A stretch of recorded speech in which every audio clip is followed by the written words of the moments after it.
How are we all doing today? Sorry about that. Just getting stuff set up. How are we all doing today? Numbereth? What? Why are we talking about numbers here, huh? Ancient numbers? Way back, yea, verily? Way back in the ancient times, long before time had a name, the masters of spin jitsu? Better than yesterday. That's good. I mean, fuck. That's the best you can really ask for, right? That this day is better than the last one? Glad you're feeling better at least. I'm gonna be honest. I just woke up from one of those naps you take when you're really tired and you wake up like super sweaty and like everything's like tossed aside. I just woke up from one of those. I'm a little out of it. Which is kind of funny, I think. How you doing, Eric Vale? Glad to see you. That's fair. Sometimes you don't always know what number you are, and that's okay. Though I will say, I do find that very funny. I do find comments like first really funny. Only because it's like, it's like whatever. It's like, haha, okay. Sure, you were the first to comment. But also it's like, what are you trying to prove? Like, what are we gaining from this? What is the end goal by saying I got here first? I guess it's the same as like graffitiing your name under a bridge, right? You're just like, yeah, fuck it. This is my bridge. I was under this bridge. It's like a troll, you know? I think I understand why trolls build bridges out of their shit now, actually. It's all beginning to make sense. There it is. All right. I was like, why isn't my music running? Why is it still not running? No. What in the world? Hello? Why is the music not running? Last? Oh, no, wait, Saul. Not like this. It can't be. Ain't no way. Hello? Hello, please? Oh, hold up. Why isn't my music working?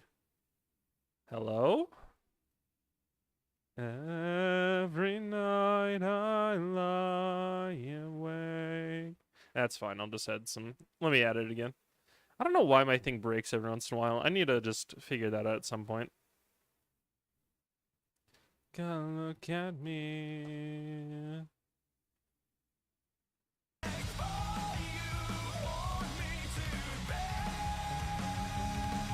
There it is. Let me just turn that down a little bit. All right. Moto Diablo.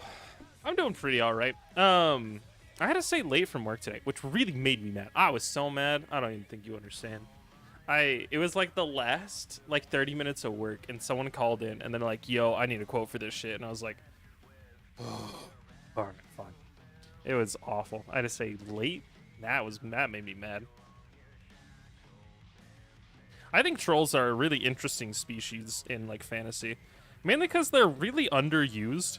Typically, they're just stand-in for, like, big, angry goblin, which is a little unfortunate. Trolls have their own thing. They're, like, extremely territorial, and if you look at trolls, stuff from, like, not Gilgamesh, what am I thinking of? What am I doing? I used to call myself an English nerd. Why am I dropping their name? Beowulf. Trolls were really popularized Nordically, especially with stuff like the Epic of Beowulf, and that's where they kind of got the tradition of being extremely territorial and being very spiteful and vengeful, which is pretty interesting. There's no like given reason why they're spiteful other than they're just kind of dicks, which is like, I'm all for it, don't get me wrong, but they are kind of just written to be an ass. The Trolls from Artemis Fowl. I actually never read Artemis Fowl. I had a good friend who recommended them. It's the same friend who recommended Stormlight Archives, so I typically trust their judgment. I never read Artemis Fowl. They described it like there was a dwarf who ate something and then pooped it out really fast. And I said, that's a dumb, stupid power. I'm not reading it. And I'm not going to. My eyes are massive? Thank you. No, I'm not talking about Trader Trolls. Because honestly, I'm going to be real. I don't get them at all. Like, once or twice. I think the only time I had someone who was just being an ass in my Twitter was I made a post about Mai and how I love her, and someone said that they wanted Azriel to like sexually assault Mai, and you're like, wow, that was weird. Where the fuck did that come from, huh? Like, it was just like, I was like, hey, here's Mai, I love her. You should read Variable Heart and Remix Heart, because they do a lot of characterization for her and Makoto and Tsubaki and stuff, and it's a really cool story. And I was just like shilling it. And just someone in the comment was like, nice story and all, but Mai would totally just get fucking sexually assaulted by Azriel. And you're like, huh? Pardon? When did that come into the equation? Artemis Fowl is mid? Yeah.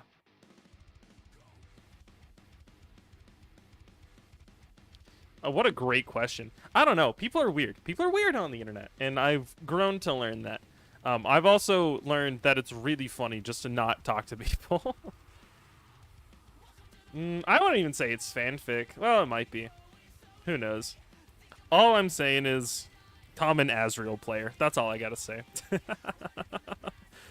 He's a joke, he's joke, he's joke, you see. So I don't disagree.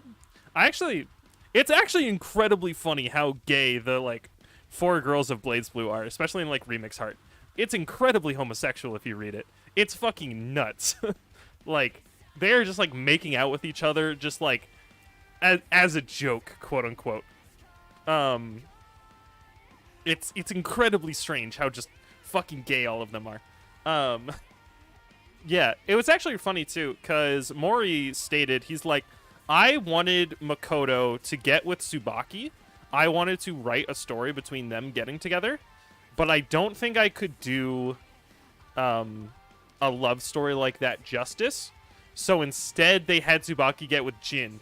And listen, I understand that you were like, I don't want to like do anything wrong. I want to make sure it's done justice, and I don't think I can do it well. I understand that sentiment, but then you wrote Tsubaki and Jin, which is just like the most like abusive, like fucked up relationship in the entire BlazBlue canon. What were we doing?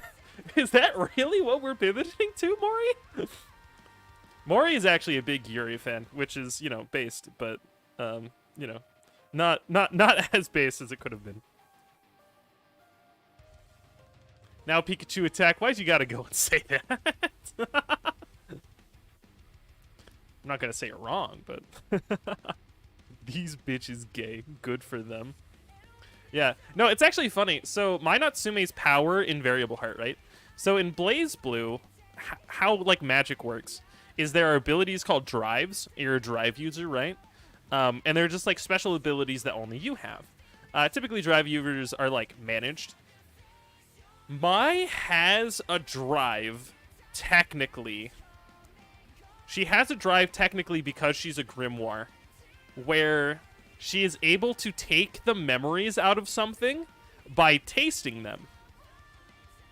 Which results in the manga often having Mai make out with someone and be like, ah, your memories, I understand. She can, like, gain abilities, too, after making out with people, which is, like, cool, but it's also at the same time like, why? Why are we doing this? It sounds like a completely normal story. Also, hey, Chase Scout, how you doing? Yes, that I am. It was very nice, and I wanted to use it for a thumbnail. Oh, it's used by. Okay, that makes more sense. I was like, what the fuck? Alright, it's Sammy. Yeah, alright, hello, Sammy. No, it was all consensual. It was really funny too, because there's a plot in the in Variable or Remix Heart. No, Variable Heart. Sorry, I get the two mixed up. There's a plot in Variable Heart where they're doing a rock paper scissors tournament, and they were like, we can rig this system using Mai's ability. Here's how. Here's the idea. We're going to have Mai seduce every member of the rock paper scissors tournament to kiss them, so that way we can figure out what their preferred opener is for rock paper scissors. And so it's like 4 panels of like Mai in a hood and mask being like, yo, do you want to make out? And everyone says yes because it's Mai. And then they make Tsubaki win rock, paper, scissors. It's incredibly funny. Variable Heart is just... I'm not going to lie to you all. It's incredibly horny bait. It is just like cute girls doing cute girl things and every once in a while showing a boobie, which is like, you know, a little bit like questionable. It's a little ecchi, but at the same time, it is just cute girls doing cute girl things, and I 100% support it. Yeah, it's very funny. That's also the reason, fun fact, that's also the reason why Mai is the only one who's able to eat Noelle's cooking, is because since Mai can no longer taste things but only taste memories, whenever she eats normal food that was like prepared, like just like fresh, it has no memories, so it tastes extremely gross to Mai. But when she tastes Noelle's food, it's made with a lot of passion and emotion because of how much she puts into the cooking, that it's really tasty to Mai, and only Mai specifically. Which is how they become friends. Which is like really kind of funny, because there's a chapter where they're just like, Noelle made dinner and everyone is fucking dying, and Mai's just in the background just like, damn, this is pretty good. I don't think it means that she spits in the dishes, though how they describe how the meals come out, it would not be surprised if that was the secret ingredient. Yeah, she tastes memories. Like, she can only, like, she doesn't eat memories, but she, like, tastes memories or, like, the emotion put into something. So that's why when she kisses someone, she's able to gauge their emotional state and their memories, because she, like, tastes them, which is a way of putting it. The justification for that ability is super funny, too, because basically, since she's a blank grimoire, she's trying to be filled by something or be defined by something, so that they could fill out the grimoire so that it can be like established as like something actual. So how they justified it was like, since Mai's a grimoire and it's like trying to be written, obviously whenever she ingests something, she's trying to inscribe whatever she ate into her grimoire, which eventually turns into an ability where she can like kiss people, steal their abilities, and then give the abilities back, or just like give them to other people, which is pretty interesting. That is later... It's not actually taken away. She has the ability even all the way in Central Fiction, but they just never use it. Let her cook. Yeah. BlazBlue's lore and power system is actually really interesting the way they do it, because most people are like normal fucking people. There are only very rarely a few people who have special abilities. Everything else is like magical artifacts and stuff, and like how you respond to it. There's very rare people who have like magical ability, so it's pretty interesting when you kind of realize everyone's pretty normal realistically, except for like a few people. The visual novel X-Blaze actually goes over like a special school for drive users, basically, which is where S comes from, which is where not Naoto, he comes from Blood Edge experience. There's a few characters who come from X-Blaze, but they actually talk about like drive users, which is pretty cool. I think my Mai got auto-modded. Awesome.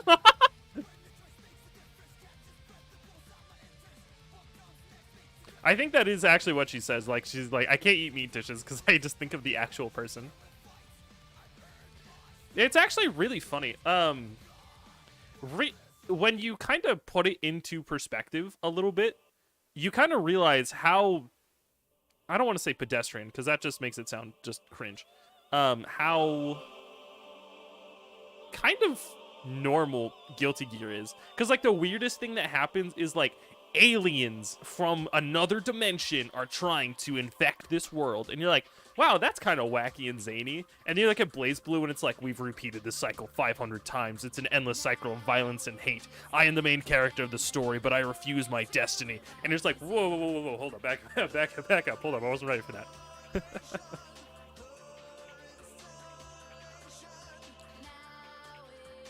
I think Kazama ate Noelle's food only because he hates himself. I think was the reason that he ate Noelle food.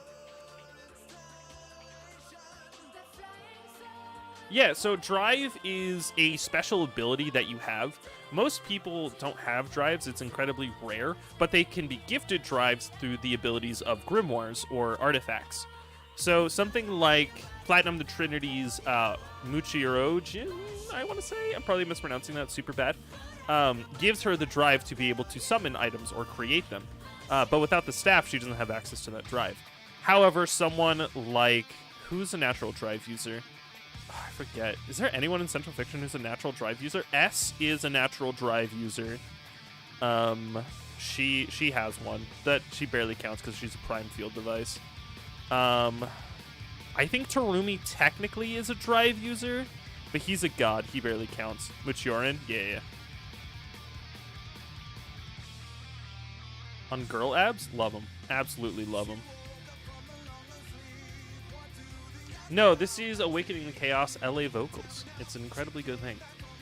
Let me look at the Central Fiction cast. I need to remember which ones are actual drive users. Back on this old love. All right. Go here. Okay. Okay, so S is a natural drive user. Hazama, I believe, Hazama doesn't have a drive because he doesn't have the Spirit of Terumi anymore.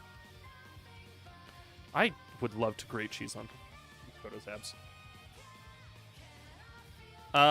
So we'll actually get to that because that's actually an interesting story. Yeah. Naoto is a drive user. He naturally has the ability. He naturally has the ability to manipulate his blood. Naoto is a drive user. Susanoo is a drive user because he's a god. It doesn't count. Hibiki is not. Tsubaki is not. Mai is a grimoire, so she barely counts. Mew is not. Kagura does not. Ragna technically has a drive, but it's only because he has 2 artifacts, and one of them is like grafted onto his body. Because he has the BlazBlue, he's granted the ability of Soul Eater. Which no, that comes from his sword. His sword gives him the ability of Soul Eater, and the Azra Grimoire gives him the install. That's his other ability. Jubei does not have a drive. Jin does not have a drive. Kokonoe does not have a drive. Bullet doesn't have a drive. I don't believe Celica has a drive. No, she doesn't have a drive. She's just a magician. Noelle doesn't. Nine doesn't. Rachel, I believe, does. I believe her wind comes from her drive. Izuyoi doesn't. Azrael surprisingly doesn't. Azrael isn't magic. He actually refuses to use it. He's just simply better than you, and that's why he's able to do his shit, which is really interesting in lore. He's legitimately like, I don't trust that shit. I'm just not going to do it. Tager does not. That's mechanical. I want to say Lychee's a natural drive user, but I don't know where I'm getting that information. Makoto is not. Terumi is. He does have Ouroboros, but that's not his drive. That's an item he got from 9. But his Spirit Eater ability is a drive.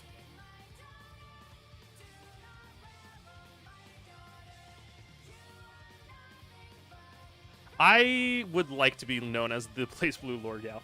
I would like to have that be my information. Unfortunately, I think there is a video that will forever just have more views than I could ever attain. And that video, I have a few problems with. But we're not going to get to it. Hakumen doesn't. He gets his from the Susanoo unit. Arakune does, but that is because he is a being of pure Sither. Amane is an observer. They don't have a drive. Not a drive, not a drive, not a drive, not a drive, not a drive. Werewolf, not a drive. Yeah, so there's like 3 actual drive users in BlazBlue.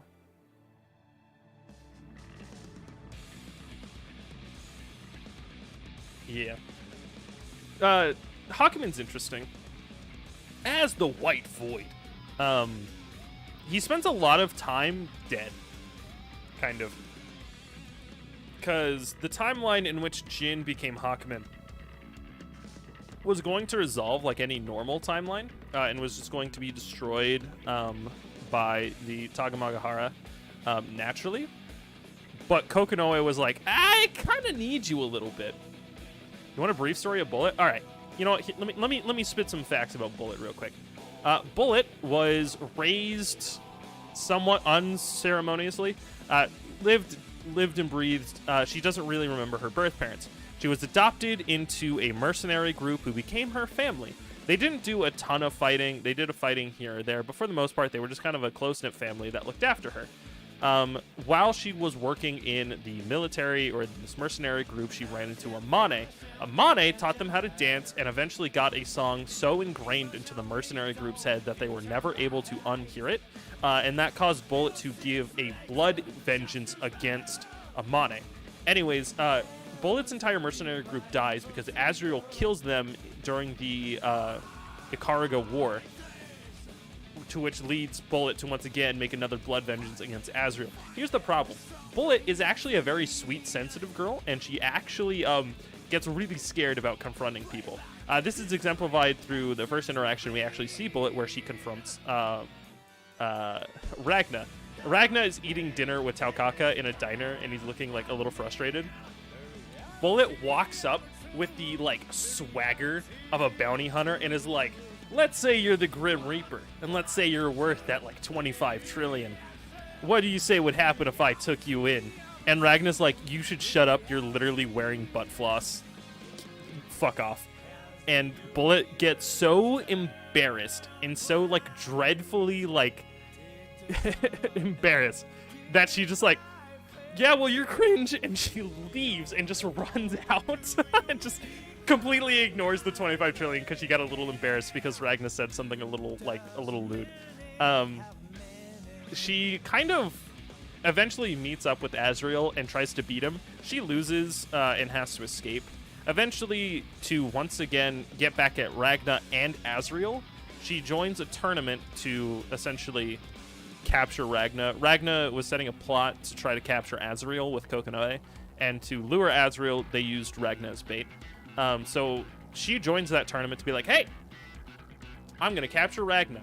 She gets to the finals where she has to fight Azrael, and I would like to say the story ends happily, but Azrael shatters both of her legs. Just snaps them in half. To make it so that she can no longer walk. And she's about to be killed after being tortured by Azrael. But Ragna steps in and is like, you gotta get out of here, girl. Leave. And she's like, okay, we'll do. And she leaves. She's carried out by someone. Ragna almost loses to Azrael during this fight, and they're like, oh, shit, I can't beat this guy. So Kagura had to tag in, and then Kagura was able to beat Azrael and put him away in the doghouse. But Bullet's story is essentially her trying to get vengeance for her murdered family, being unable to do so, and then eventually coming to peace with what happened in the past and deciding to live a better future. It's a nice little story. The problem, it's a Chrono Phantasm story, which means it's never touched upon in any of the other games after Chrono Phantasm. It's kind of a shame that they took a really interesting revenge story and kind of locked it away in the Afterthought game. So, yeah, no, Kagura is, I think, canonically the second strongest NOL officer behind Mai Natsume's father. Kagura is crazy. Kagura is able to go toe-to-toe with Azrael for a while until Kagura learns that you can beat Azrael by just not engaging with him and blocking him on Twitter.com. But Kagura is actually incredibly strong. Like, he's able to go toe-to-toe with some of the strongest beings in the universe. Like, he's incredibly actually ripped. He's very strong and handsome and cute. But he's incredibly strong.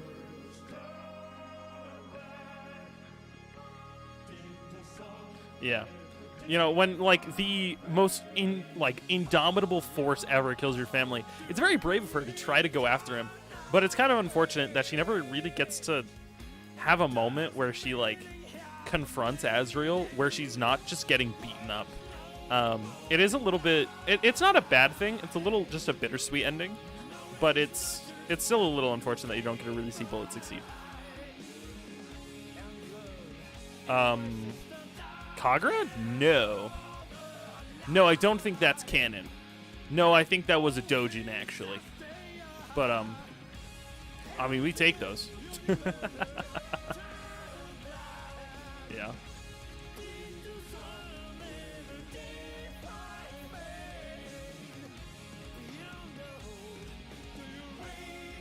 So she actually does get a little bit of an ending in Central Fiction. Specifically, during the ending of Central Fiction, or some way in between, she approaches Tager and says, this is a weird theory, but I think you're like my adoptive father, basically. And Tager actually confirms that it's true. Because Tager was taken from a fallen mercenary who Kokonoe built back together. And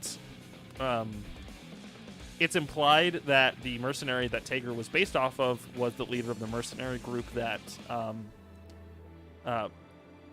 Bullet came from. Because of that, Bullet approaches Tager and is just like, hey, I think you're my previous commander. Even if you're not, I would like to spar with you. And Tager's like, sure, okay. And essentially what happens is Bullet is just barely able to eke out a win against Tager, where she kind of like turns around and says to herself, I have officially surpassed you.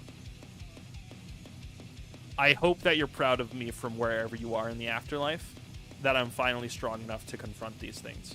Which is a really touching thing, where she's finally able to be like, I've become someone that you would be proud of. Like, I've become strong. I hope that you're proud of me, is the sort of idea. Which is kind of this bittersweet ending where it's like, you don't get to really say that directly to their face.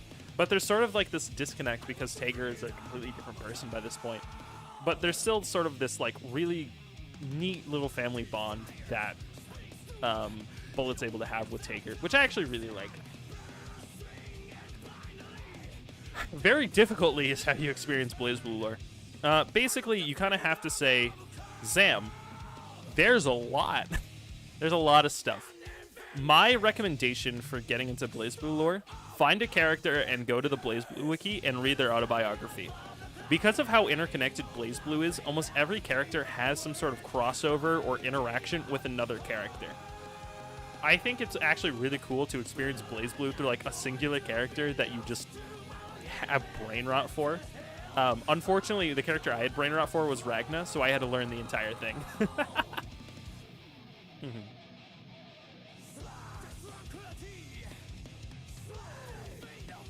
Yeah. Central Fiction actually does wrap up a decent amount of stuff from BlazBlue, where after the New World is created, once Ragna sacrifices himself, you get little epilogues to see people living their best lives, whatever that best life may be. Like you see Kokonoe, who's able to like continue working and experimenting. Azrael's still locked away. You see Lambda and I think Celica run an orphanage. You actually do get to see a lot of like really neat little epilogues at the end of Central Fiction once the New World is created. You don't get anything crazy in depth, but it's nice little screenshots of them essentially having just better lives because of what Ragna did without Ragna, because he no longer exists, and that makes me cry. Yeah, BlazBlue is actually super cool. I say this constantly. If you don't follow me on Twitter, good, get off that hell site. But if you do, I talk about it somewhat frequently. I really, really hate when people write off BlazBlue lore as like, oh yeah, it's like that weird, edgy, Guilty Gear that like they had to barely make because they didn't have the rights to Plus R. Yeah, it doesn't mean anything. I really hate when people have that opinion, or when people say like, Nine fucked a cat, isn't that weird? Isn't that weird in canon? Man, who can take this seriously? Nine fucked a cat. Did you know that Nine fucked a cat? And you're like, wow, awesome. Glad you like read a wiki somewhere. It's really unfortunate that people kind of write off BlazBlue as like edgy, ecchi nonsense when there's so much fucking great character writing. It's insane. Rah.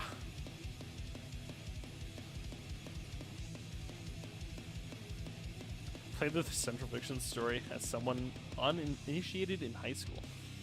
Oh yeah, that would do it. I think you're pretty wrong about the Ragna, or the Kagura Makoto. I don't remember them canonically fucking, but I'll look in the Kagura wiki real quick. I don't remember them fucking. Listen. Listen. I'm not going to provide too much defense, because yes, it is a weird thing that Nine fucked a very cat-like creature. All I'm going to say is it really, like, You know the Khajiit from Skyrim? Those cat people? Are we gonna say it's weird if, like, someone marries a Khajiit when they're, like, Nordic? Probably not. You're probably gonna be like, damn, that's a thing of this world because Khajiits are a race in that world. Are we really gonna be like, actually that's weird? No, because it's a race that exists in the world. The same way the Kaka clan is their own race in the world. I don't think it should really be that weird that in a fantasy setting, like, you marry outside of your race. Personally, I think that's a little weird. I think that's a little weird to be like, can you believe it? Yeah, well, that's the thing, right? That's what it wants to be. BlazBlue actually very interestingly self-gatekeeps. BlazBlue is a story about misconception. I talked about it a little bit in my video about how BlazBlue gaslights you, if you've ever seen it, where BlazBlue wants to depict its story on multiple levels at the same time. The first one is where it wants to present itself as a very surface level story. Ragna, edgy, evil, bad guy. He's got like dark flames and shit, and he's edgy. Jin, he's really cool and composed, and he wants to like kill his brother, and then they're like fight each other, and like he's really edgy, right? It wants to depict that story. And then when you're like, oh, okay, dumb, stupid fighting game story. And then when you start looking at it and you see the cracks in the facade that are brought up, it actually plays into the theme that's trying to be told of how when you only accept a story on its surface level and you don't take into account the characters in the story, it diminishes a lot of value. One of the most important things about BlazBlue is that despite the fact that Ragna is the Black Beast and is the villain in every edition of the time loop, he is a good person and genuinely looks after people. But the universe wants him to be a villain, and so people are constantly like influenced to believe that. And that's kind of what BlazBlue does to you, is when you look at it on a surface level, you're like, yeah, Ragna looks like the evil one. He just red, Black Beast, he's evil, right? Blood Edge, that's a villain name. And then when you dig into the story and you realize sort of who these people are, you're like, wow, maybe I should take a deeper look at people and truly understand sort of the dichotomy they're going through. Maybe everyone has something that they're hiding or they're sensitive about that comes out in their story. And that's what it is, because almost every BlazBlue character has something that contradicts their surface level appearance, you know? And they sort of have these multi-level characters, which is really interesting and really cool. How much do you fucking... Okay, I'm going to talk about this. I'm going to shit on Guilty Gear just a little bit. Just going to hear me a little bit of Guilty Gear slander. Guilty Gear side characters are only carried by exactly headcanons. There is almost zero character writing for most of Guilty Gear's like side characters. Giovanna has no story, no written backstory for Giovanna. The legal tax code for the Guilty Gear world has more paragraphs of lore and details than Giovanna has. Dizzy, while being a central character to the story, has barely any lore. Barely any of her personality is really explored, except she's kind of cute.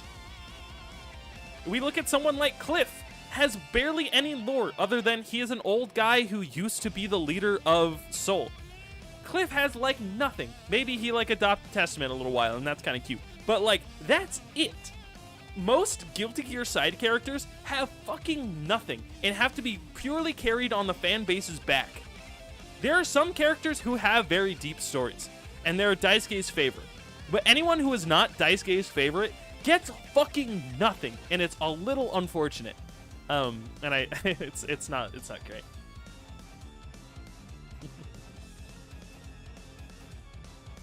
Cliff is dead though? Exactly. Oh, 100%. Leo almost has no written, explicitly explained story or character motivation, except he's the second king of Illyria. The majority of, like, our understanding of Leo as a character is specifically through Hellfire. If you just take the story of Strive and Exerd, you don't understand that, like, Leo is a survivor's guilt-ridden general who's trying to live his best life to honor the people who have fallen around him. It is legitimately so fucking upsetting that a majority of storytelling comes through like Strive themes. I agree. I think a lot of Guilty Gear side characters have really cool designs and really cool like surface level shit. Unfortunately, I also would like a lot of like detailed character introspection. The Valentines have a few because each of them have to come to terms with the fact that they're Arya clones in their own way. But it really only comes out in Jacko and Elphelt. Surprisingly, Elphelt is actually one of the more well fleshed out characters in Guilty Gear.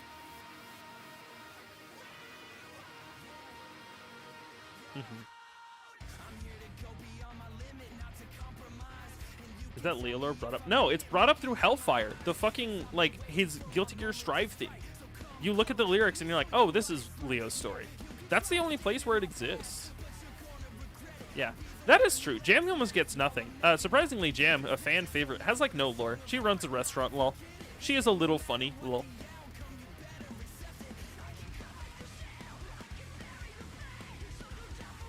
What I say Daryl has more personality than Dizzy? I don't know. Daryl is a really cool fucking character, okay? Can we talk about how cool Daryl is? Holy fuck. In a world of demons and, like, magic and extraterrestrial threats, his strongest ability is that he's a really fucking good diplomat. Holy shit, I love Daryl. What a cool fucking character.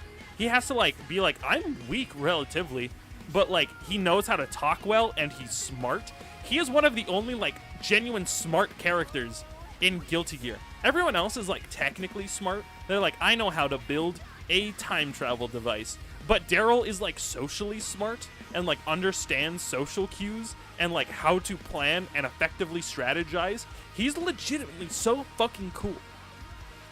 And they just do nothing with him.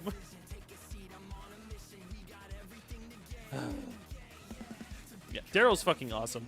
I love Daryl. Daryl is unironically a really cool fucking character, and I kind of want to see side stories about him.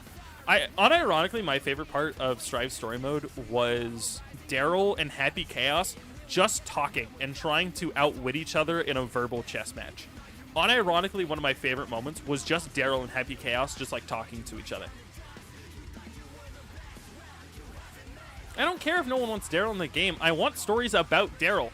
I'm tired of seeing the same So Bad Guy comic where he, like, fucking hunts down a criminal. I'm tired of that shit, Grandpa. I don't want to see any more about Soul. Look, I understand he's a fan favorite. I understand he's cool. I understand that he's based. Here's the problem. I don't want to see that shit anymore. I'm tired, all right? I'm going to say it. Guilty Gear puts a lot of eggs in its basket off of whether or not you think Soul Bad Guy is cool. It is a series that is primarily concerned with how you view Soul Bad Guy and whether or not you think he's based or not. And it's really unlucky that if you don't think Soul Bad Guy is that cool and you don't really latch on to any of the side characters, that the story fucking sucks.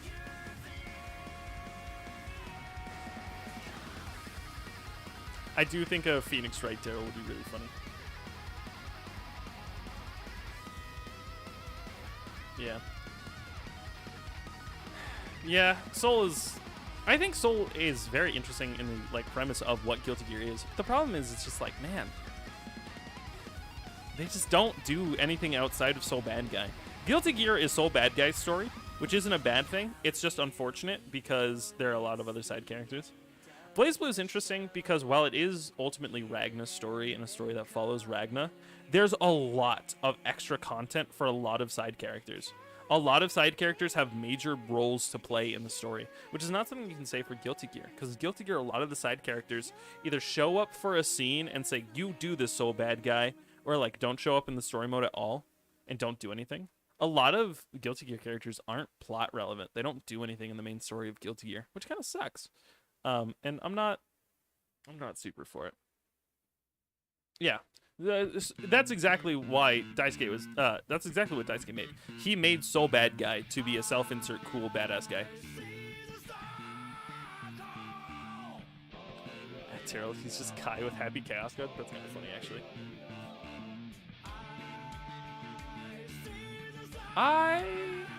Let me think about that. I think Susanoo is interesting, mainly because he kind of leeches off of Terumi's story writing and like a bunch of setup things about Terumi. I think Susanoo is very interesting as a mirror to Terumi. I don't know if he's that interesting on his own. I do think he has probably one of the best story to gameplay translations. I think definitely I could agree to that. I don't know if I would say that Susanoo. I think he definitely have a really good gameplay to like story translation.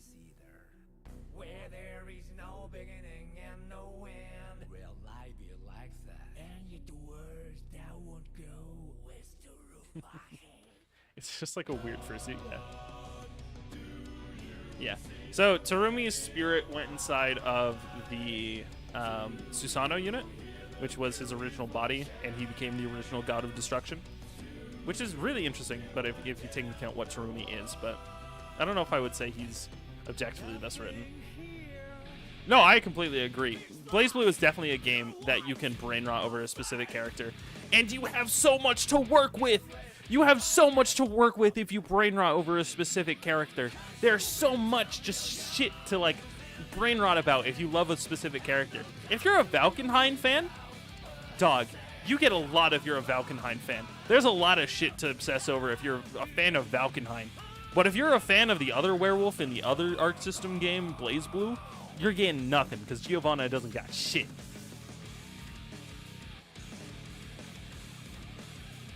Yeah. BlazBlue is also interesting, mainly because of its development cycle. Originally, it was written to be a JRPG, which is really interesting. Right? So, like, BlazBlue was originally written to be a JRPG, which is why its world is really fleshed out for, like, no good reason, really. Like, if you look at BlazBlue's world building and setting, you can see that a lot, and I mean a lot, of the world is fleshed out. The 13 hierarchical cities of BlazBlue being based off of real-world nations and how they would adapt to a city with magic is really fucking cool. And there's a lot of time spent with the world of BlazBlue that you will understand zero of it because none of it is talked about during actual fighting game moments. That's just written in glossaries and just like long-ass fucking world-building paragraphs in fucking glossaries because of how fleshed out the world is. And it's really interesting that, like, it's just this huge fleshed out world where so many stories can take place. And they're like, yeah, just put a fighting game over it if you could. No, unironically. The best part is you can actually see a lot of how the BlazBlue world is structured and how it sort of translates to a JRPG. Because with people, with their magic coming from magic items, you could essentially, you know, maybe make a party based off which magic items you have.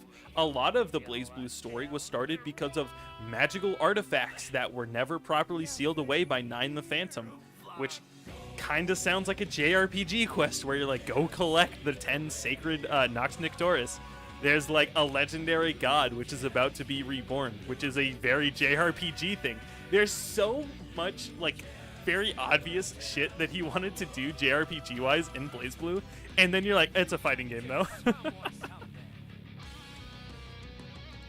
Yeah, I mean, CT is obviously very degenerate. It's very funny, though.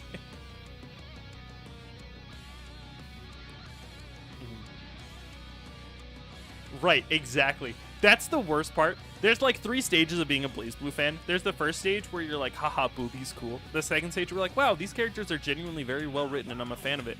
And then the third stage, which is despair, when you're like, man, they could have done so much cool shit with this IP, but they instead made just more fighting games. I love the fighting games, but man, imagine a full-fledged JRPG in the BlazBlue universe where you play as Ragna. Imagine an MMORPG and shit where you're like collecting shit. Fuck.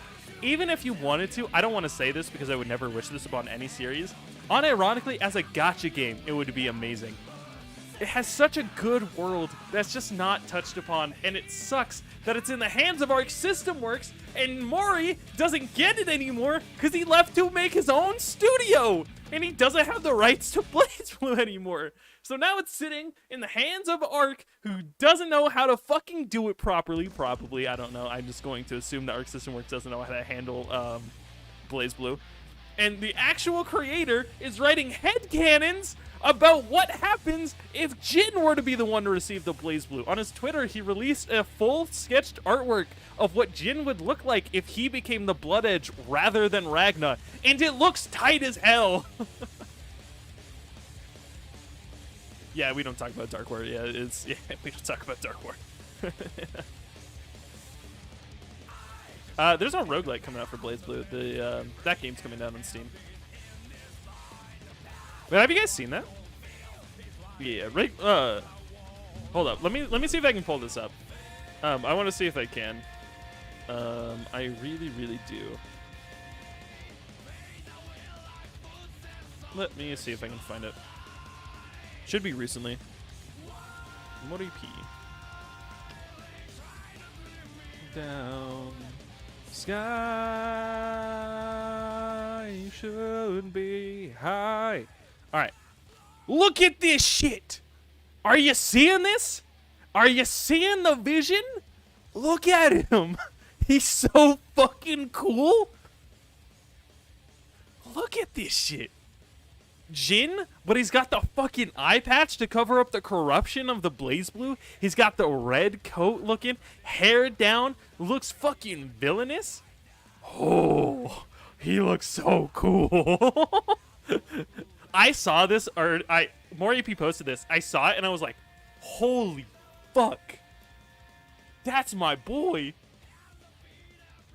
He does kind of got like an early Dante look. That's what I'm saying. This Jin could hit on me and I'd be okay with it. It looks so real. Oh, man. It's so funny, too.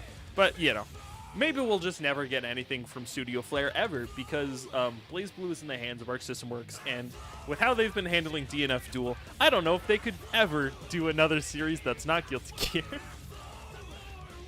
Yeah. AU Jin, where he's the Blood Edge, is the hotter Jin. I agree. That's actually a really funny thing because Ragna doesn't cover up his corrupted eye, right? He doesn't cover up his red eye, which is such an interesting like little detail that now you can compare and contrast. Jin feels shame for being the Blood Edge and wants to cover up his eye so that people don't know. He wants to conceal it. Well, Ragna is a little bit more brash, and he's like, I don't care what you think. Yeah, fuck yeah, I'm the Blood Edge. I'm the Black Beast. What are you going to do about it? It's interesting how, like, with, like, little design choices like that, or just putting an eye patch on, you can tell how they respond to being the Blood Edge and the Black Beast. It's so cool. I love BlazBlue designs. Never let anyone gaslight you to tell you that BlazBlue designs are bad and overly anime. They are so well designed to illustrate character. It's insane. The only people that I would say I disagree with is like Platinum. And that's because, unfortunately, people at Arc System Works fucking suck and they draw a lot of shit. Awful, awful, degenerate shit. And it kind of sucks that there is an art book tied to BlazBlue, which is a little Paul's collar. Unfortunate. However, I do listen. If I could see, listen, you gotta hear me out. Ragna Kisaragi.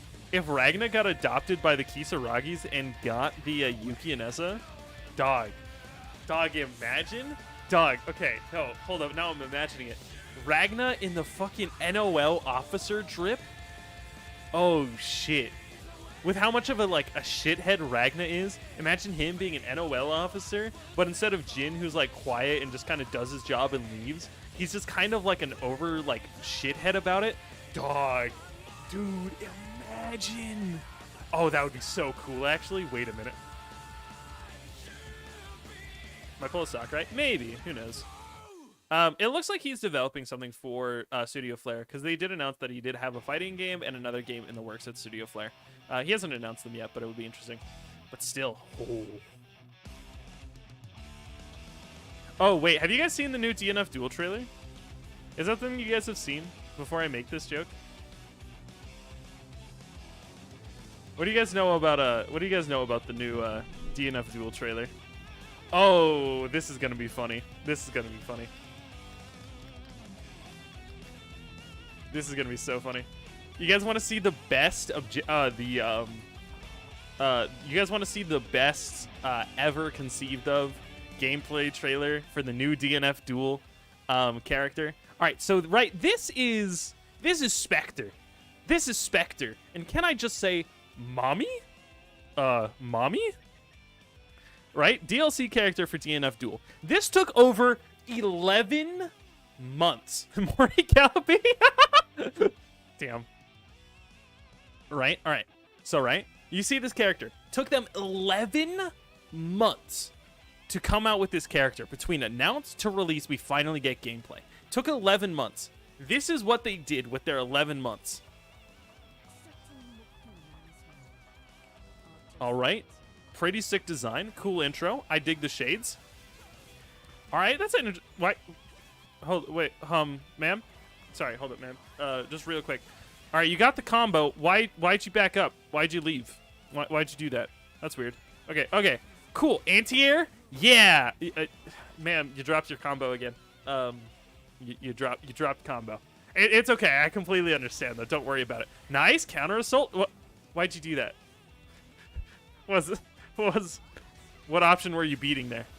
What you backdash and okay, it's fine. It's probably something I don't understand. Nice anti-air. Man, you dropped your combo again. You dropped combo. It's fine. It's okay. Okay, we're back in it. Block string. All right, we're getting thrown. Nice. We're pressing a button. Backdash. Okay. Ma'am, that was 3 backdashes. You backdash 3 times. Okay, that's cool. Combo. Nice. Judgment cut. Well, okay, why'd you backdash there? Okay. You got counter hit there. Nice OTG pickup. You did drop the combo a little bit there, though.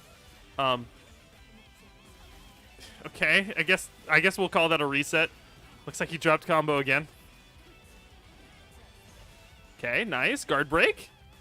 You missed. You missed combo again. Okay, nice. Okay. Nice, going under the projectile. That's cool. You dropped combo again. Yeah, you dropped combo there. Okay. Okay. We're getting our shit blocked. All right. You dropped it again. It's okay. It's okay. We'll get it back. We'll get it back. Nice, sick throw. Anyways, that's the end of the trailer.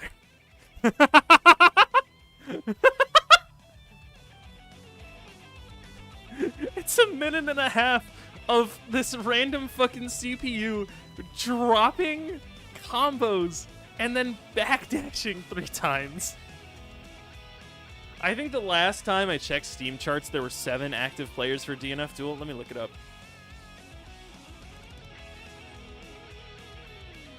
Yeah. It's so weird. Opinion on Tsunomi Hustle? It's a fun game. From the little bit I've played of it, it was pretty fun. I played Wizard and then the Virgil. I forget what its name was. Cowboy? Played Cowboy and Wizard.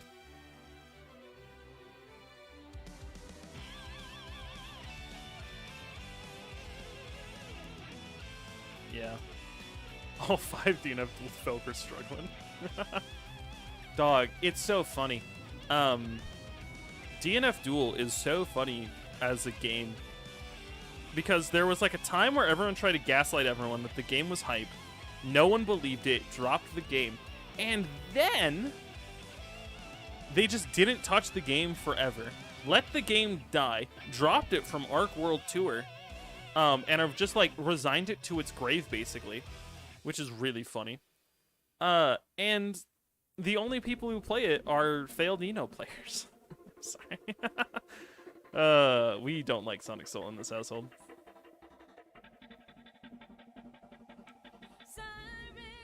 I guess, but I would typically, right, with gameplay trailers like that, you want to show hype. So you want to show what a hype combo looks like for them. But we never really saw that. We saw at most like maybe a couple hit combo.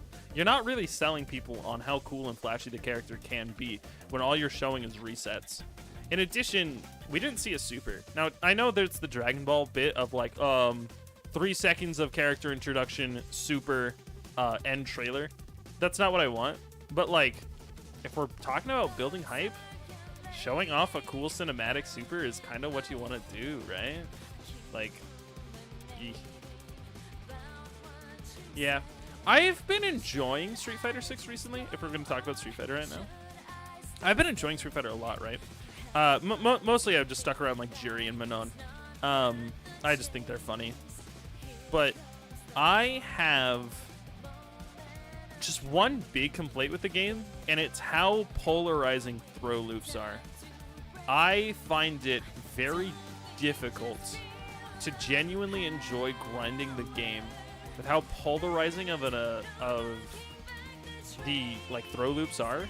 That almost every interaction, it's, am I either going to get throw looped for like 30 or 40%, or am I going to eat a 30-40% combo by trying to jump?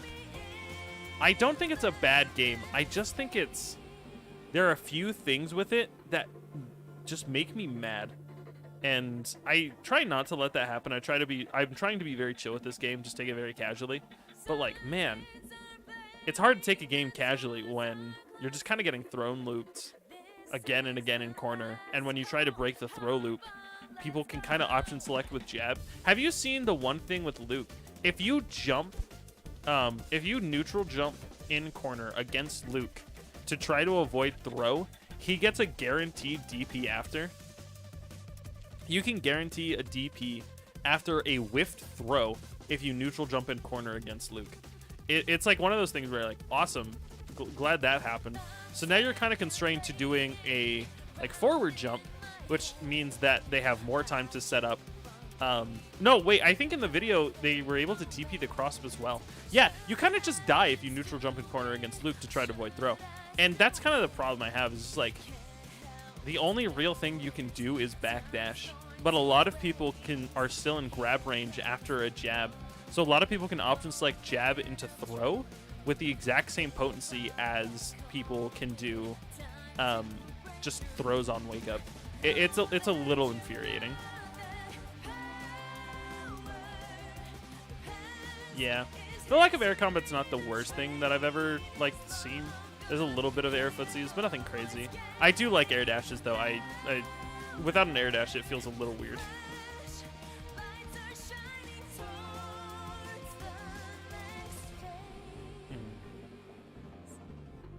Yeah, it's RPS, but your opponent has a gun. Exactly, Diego. Exactly. Yeah, that's true, except backdashing loses to jab. So if you jab on their wake up, you're so close enough that you can do throw. But you also lose if you try to backdash on your wake up. I'm not saying there's no counterplay, but with how polarizing of the ability of throw looping is, the RPS is so off balance that it's not fun to guess. Because you're either going to take so much damage just taking the throw that it's almost better just to get hit by the combo to get out of throw loop range, which is kind of unlucky. Yeah. That's just my thoughts on it. I just don't think it's my game. I was sitting down and I was like, man, I just want to sit down and play Eno. Like, okay, this is going to sound weird. One of my favorite things to do as Eno is sitting on about 3/4 screen and mashing the dash button and JH, because it threatens a decent amount of options while giving me like just something to do, right? It's just a threat that you can have from 3/4 screen that you can do. It's very fun. I can't do that with Street Fighter. Really, the best thing I can do is like walk forward and walk back to try to like threaten a button and get ready to catch one, which is a little unlucky.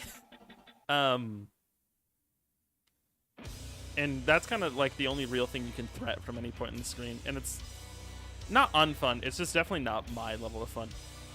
The Eno bunny hop, it's a lot of fun. Thoughts on Guile? Listen, as a very wise cow lady once said, charge characters are cringe. If you play a charge character, you're a freak.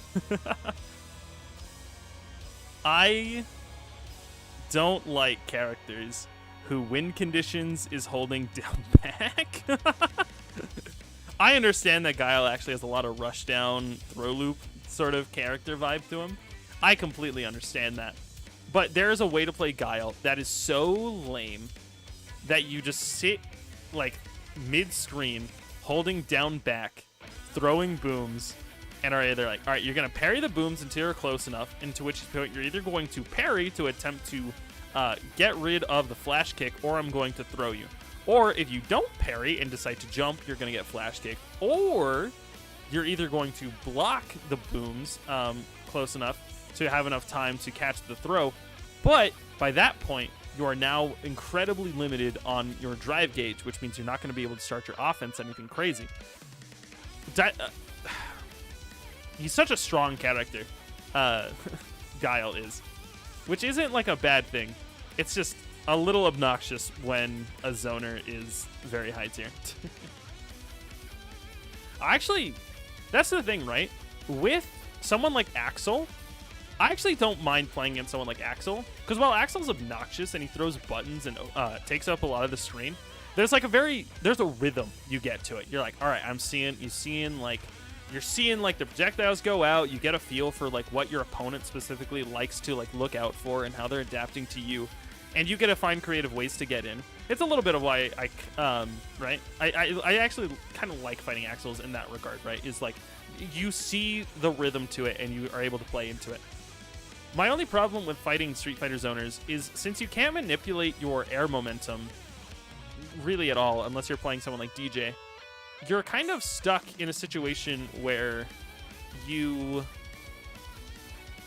have to respect and just dash block or just chicken block in, as opposed to trying to bait out an anti-air and then backdash and get a grounded punish, or trying to just like go over them or like something like that, right? Like you can't really approach them without explicitly playing their game, and that's a little obnoxious.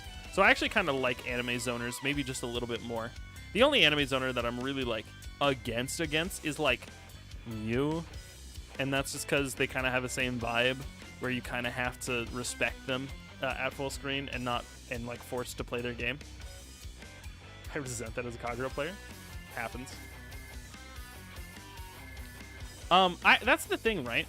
I don't like fighting against Dhalsim because while they have a very similar style to how they zone you out, the difference is with Axel, it's in a game where you can manipulate your movement to try to call out these big weighty buttons. While with Dhalsim, you kind of walk forward, crouch block, walk forward, crouch block the 2 HK, walk forward, crouch block the 2 HK. Okay, here's the fucking other button that you gotta look out for, so you gotta jump that one.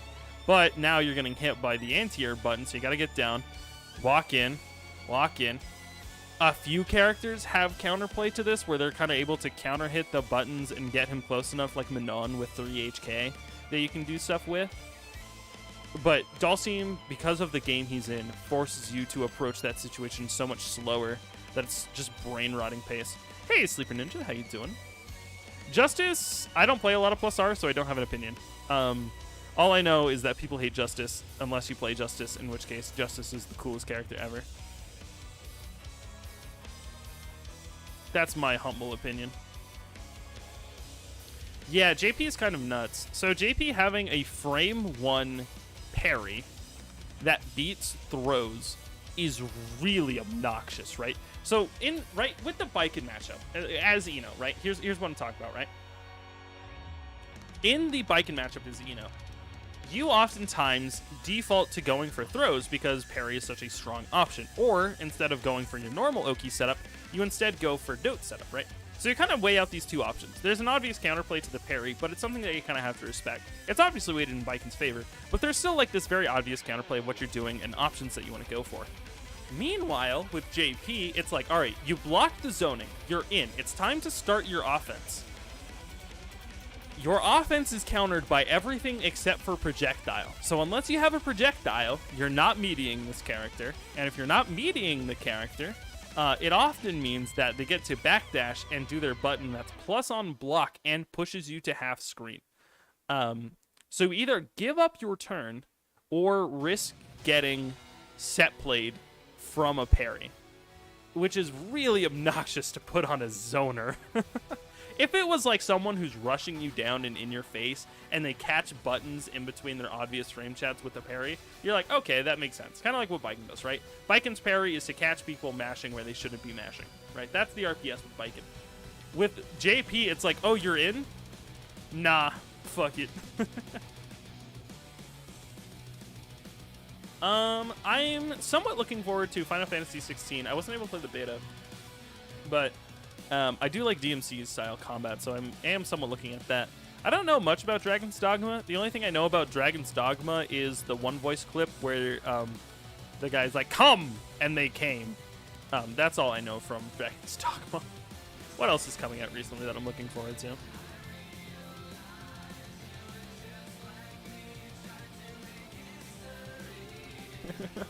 It has to be this way. I love it. Metal Gear Rising soundtrack's great.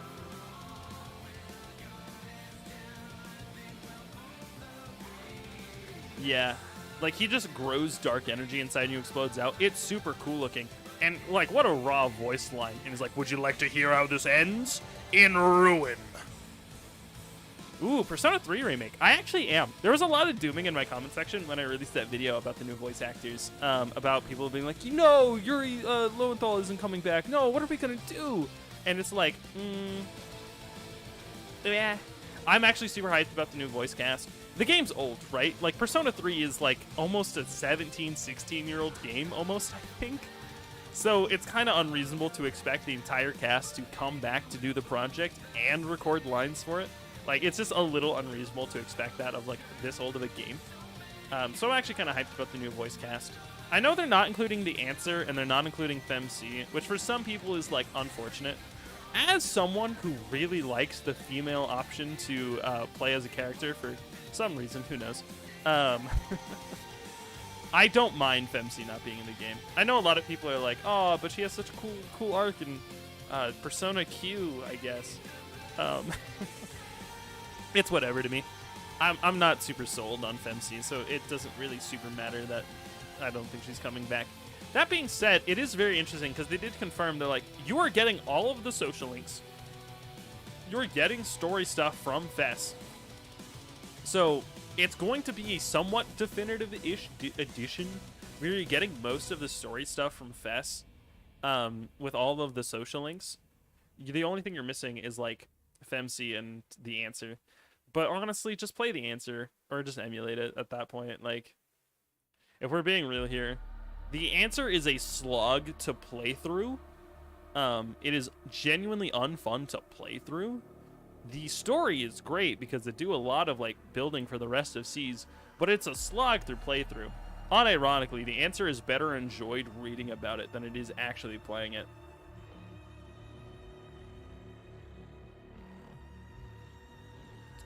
Yeah, my coworker has been playing a lot of Diablo 4. He says it's a lot of fun. I'm whatever on it.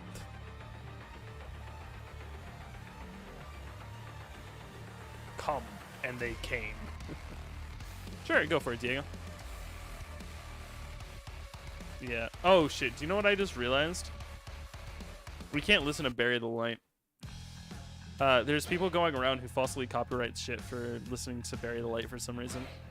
It's a bit unlucky. What is this, actually? Oh, it's Kill the Itch. Okay. I was like, what am I listening to right now? But yeah, I'm actually kind of hyped for the Persona 3, especially because it's moving to a thing that's actually on a playable system. The greatest, funniest piece of official BlazBlue art you've seen? Oh, fuck. Oh, where is it? Oh, I know exactly which one it is. Hold up. It should be... Where is it?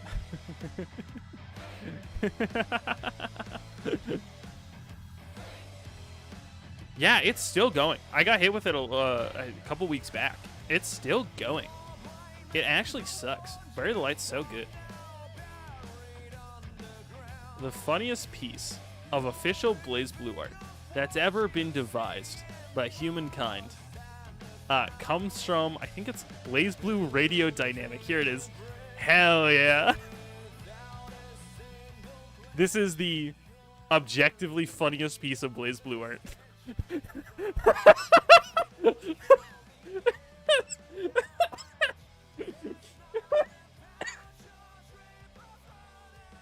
Oh, fuck. Look at him. Look at Tager. He's just fucking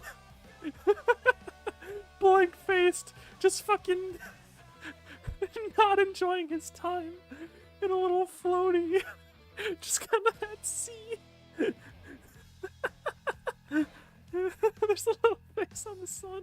You got Lambda who's just playing with her ball. She's like, I love the ocean. Kokono is just like, I hate being here, but it's whatever. And then just the dead face. Tigger just sitting in the floaty. Just deadpan. I love this image of Tigger so much. He just bonk.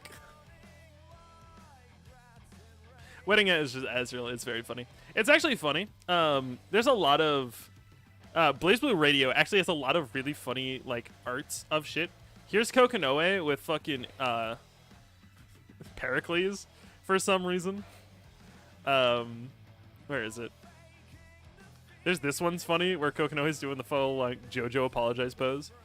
Where is it? There's a really good one.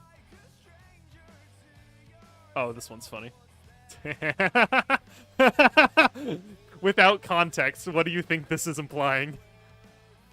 Without context, what do you think is happening in this image? I would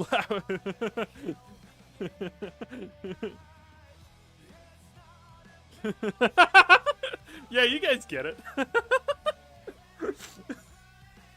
I don't know Kokonoe and Hazama had that relationship, honestly. But I mean, like, good for them, honestly.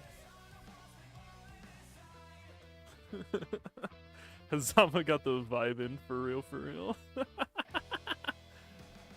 Here's Kokonoe Sleepy Time. I like Kokonoe Sleepy Time. Kokonoe Sleepy Time is really good. Just a little EP.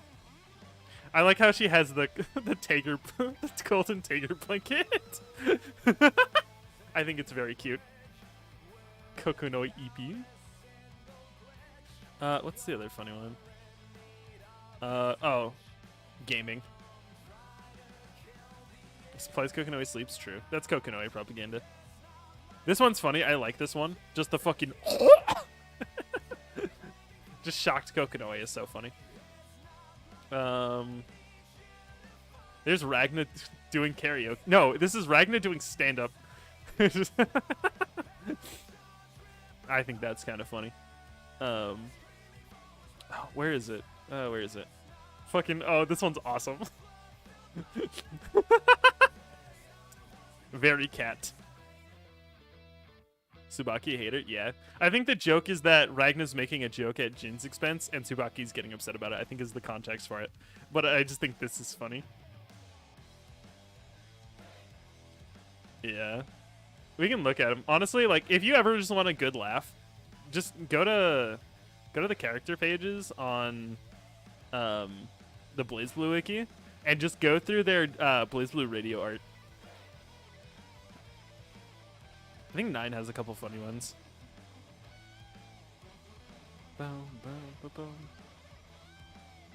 There's this one, which people like for some reason.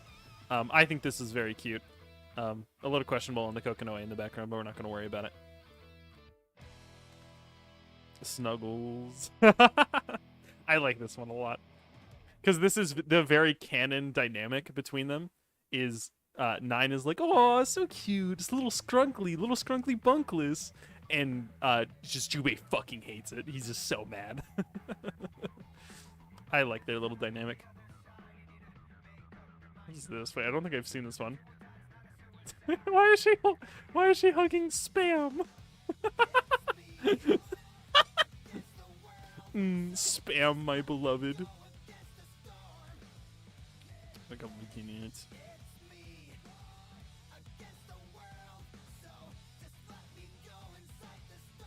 Okay, we're just gonna save that. No particular reason. I just really like that art, actually. Real time, you're seeing me simp. It's crazy. Where's the other one? Azrael has a couple good ones.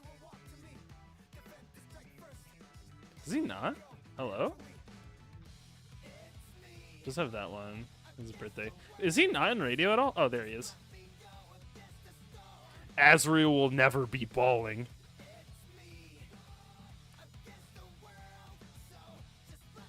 Yeah, you're probably gonna see you're probably gonna see an update soon.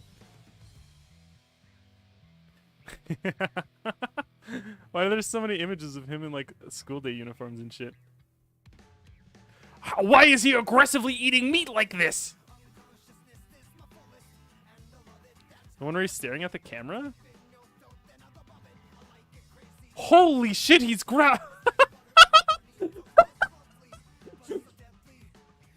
when they turn on the heater, just growler! Oh god. Why is he growlering the heater? It's in a special that works? Okay. Wait a minute. Huh? Huh? What? Sorry, I'm getting distracted. Holy fuck. From, is it birthday art?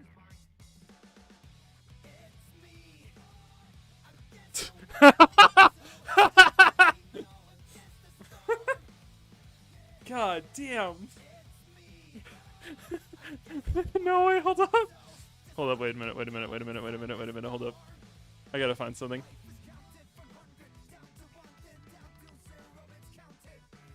Do you know what this did you know what this pose reminds me of?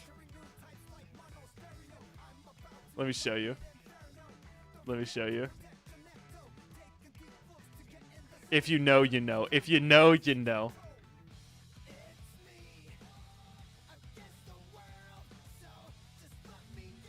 If you know, you know. This is what that pose reminds me of. No, zoom out. Why is it so big? What the fuck? Fine. If you know, you know, but...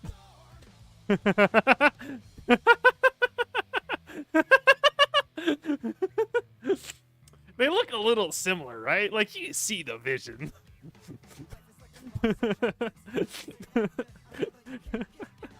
The only problem is that now... now I'm imagining a cockpiece edit of this image. The problem is that that image was the cockpiece image, where he has his dick hanging out, and now I'm imagining the Azrael, Azrael with the exact same thing. Can we get much higher? So high, so high. Good lord. I don't know Azrael had so many funny fucking arts. That's actually really funny. Oh, good lord. Huh? Huh? What? What the fuck? Holy shit, it's Weezer! Azrael Weezer is real! Holy fuck. Oh, it's Azrael Weezer. Goodness. Why is he... Oh. The Terror shampoo. He's got a little Ragnar ducky. That's kind of cute, actually. What the fuck?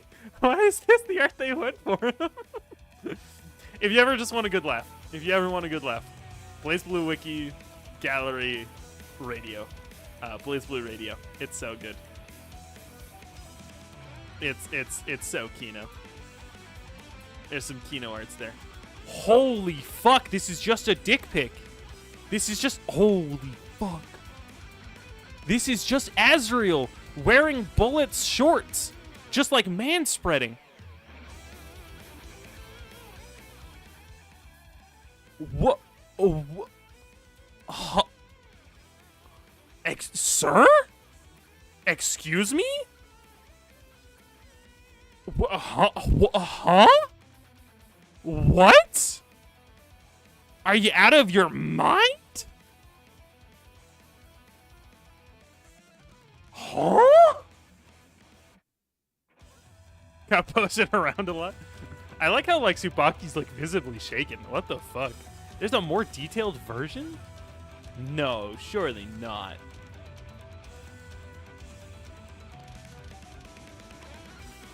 God damn. Oh, and that's just Azrael and the Fundoshi. Why are they so horny for Azrael? God damn. There's so much man service here. Put your titties away, bitch. God damn. Fucking slut. Holy shit. Put them titties away. to steal her trip. Golly. Alright, sorry. I'm so distracted by Azrael. Why'd they make him like that? Well, okay, I wouldn't say unironically. I mean, let's be real here. Like, Makoto is just all titties. But, oh, god damn. I didn't know Azrael was like that, though.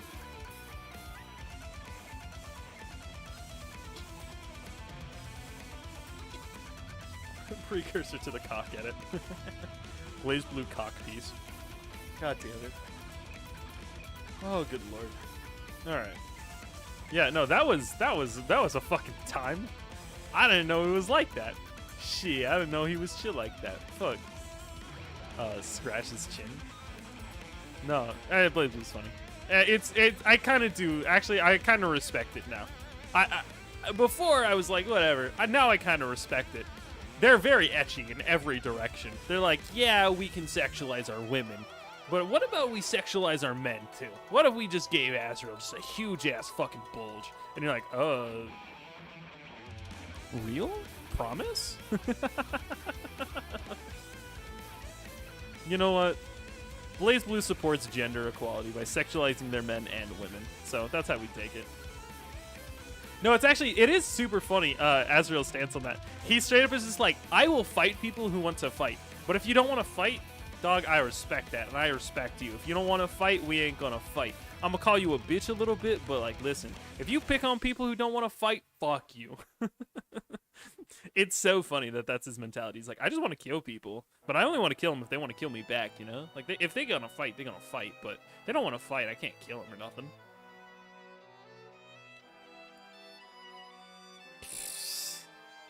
It's a biased question. You can't be asking me that. The answer is Mai.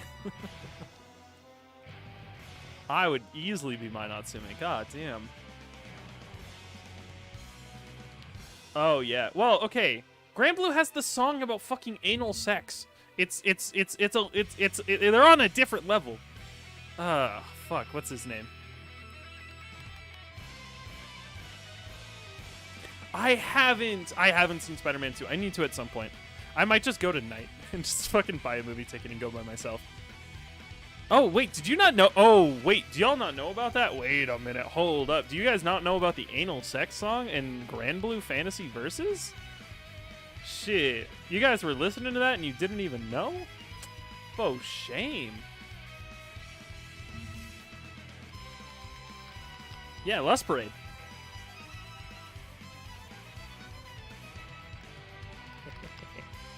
No, it's Belial's theme. All right, let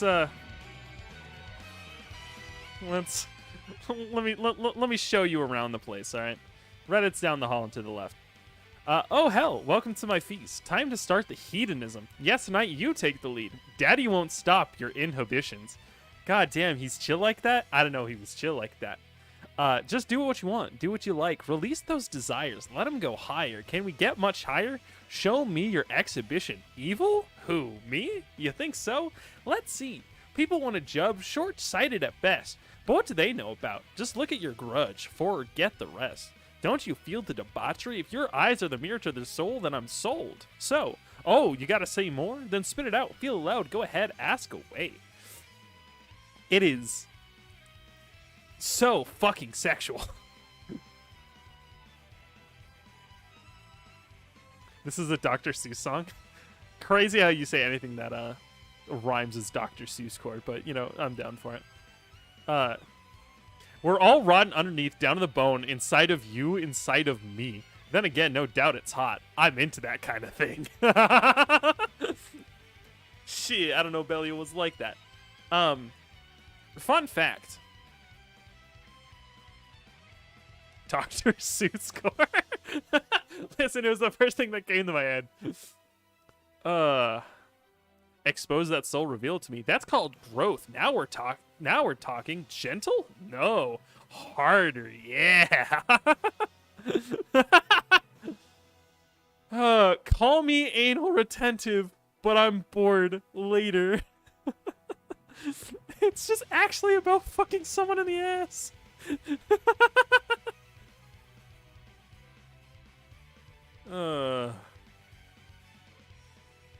Yeah, no, but bow chicka wow wow. It's so funny. No, it's so funny. Do you know what else is funny? Since it's Pride Month, there's a random thought I had a while back. Do you know how fucking gay GrandBlue is? Holy shit! Everyone in here is somewhere there. GrandBlue is so fucking gay. It's amazing. There is so much homosexual activity in the roster of GrandBlue. It's insane. Absolutely bonkers. How fucking... It's wild. I'm here for it. Lot of them. Yeah. No, it's kind of funny. Anyways, what time is it? Fuck, shit. Almost time for me to leave. That's unlucky. Unlucky at best. Oh well, it is what it is. But no, but yeah, quick things before I head out here in a little bit. Last minute announcements, things that I'm working on, updates if you would. Videos. I'm trying to get them at least one out a week. I have my Thing series that I'm doing, the Envoy series. That's kind of just like a passion project that I'm doing with my friends, but I'm trying to get like at least one other video out every week. Either it's just an edit or like a quick 3-minute thing. It is what it is. I'm trying to get back to weekly uploads.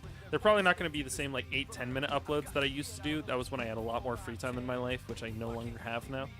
So I'm sort of cutting down on how much I actually can release. I still want to keep up streaming. I still want to keep up stuff like that. I kind of burnt myself out a little bit with how many tournaments I was running, so I want to cut back on those too.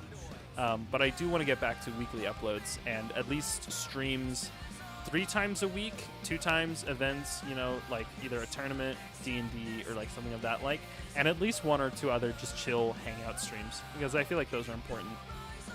So I'm going to try to be doing those a little bit more as well. Videos to expect. Mai Natsume is a character I'm probably going to make a video about, hopefully by the end of the month. I want to talk about some Street Fighter characters. I do kind of want to read Street Fighter just a little bit. And just talk about some Street Fighter character, or at least how like Street Fighter is written differently from other fighting games. I want to make a guide on the BlazBlue world, how it works, how it like functions, I guess is the rule. Yeah, if you just want to like suggest a song, just put it in the chat.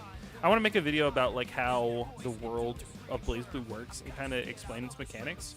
And I want that to kind of be a prelude to eventually me talking about the story of BlazBlue, or like how certain aspects play into characters, or just have a video that I can reference back to every once in a while. Those are the 2 videos I'm kind of want to work on right now, as well as just other dumb meme edits that I think of at any given time. That's what you can expect from my channel. Going forward, hopefully there will be a bit more of just chill streams where I hang out and talk and kind of do what we did tonight. With all that out of the way, thank you all for stopping by. Thank you all for hanging out. I'm gonna head out. It's been real talking, hanging out with you guys. We got to see a lot. I will see you all later. Peace.